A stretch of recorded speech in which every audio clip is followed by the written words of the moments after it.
Dating apps promise true love, but can they deliver? What if I told you dating apps don't actually want you to find love? They are designed to fail. And a recent scandal surrounding the app Grindr shows what these apps really want from us. Let's take a look. 3 in 10 adults in the US say they have used a dating app, especially users between 18 and 30 years old. Tinder, Bumble or Hinge have become essential in our quest for love. But let's not overlook their contradiction. They are for-profit companies. Think about it. The developers want us to keep swiping, chatting and interacting. That's how they make money. So if we actually find love, they'd lose customers. It's a paradox. When Hinge markets itself as the dating app designed to be deleted and promises your last first date, that might not be what they're really up to. To delete their apps might be the last thing the companies want, because dating apps are big players in the data business. Love is personal, as is the data we share on those apps. And for them, it's a business model. Right now, queer dating app Grindr is facing allegations of selling personal data to third parties, including the HIV status of users. And it's not the first time the app came under fire. In 2023, The Washington Post reported a Catholic group in the US bought data from Grindr to monitor its members. The non-profit Mozilla Foundation found that 22 out of 25 tested apps shared personal data with advertisers, including popular ones like Tinder, Hinge and Bumble. But if it's that bad, why do we keep giving them our data? Because dating apps are addictive.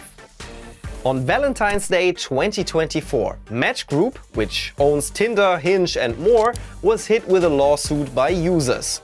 The accusation? The apps are designed to keep us hooked. The psychology behind it is quite basic.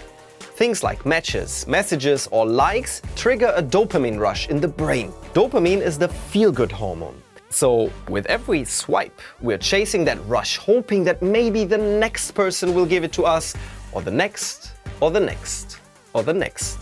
There's also the promise that if we use the app long enough, there's true love waiting.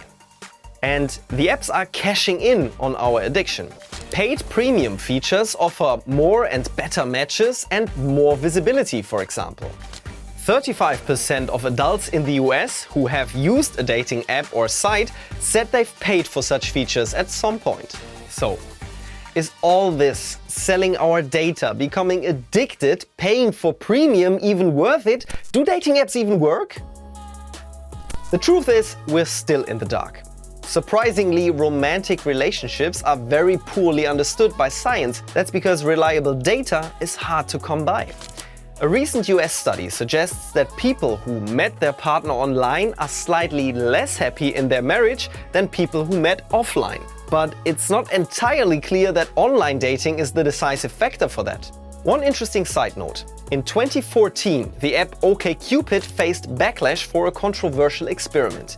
They deliberately paired users with bad matches to see if they would converse as much as good matches. They did. Ethically questionable, but interesting.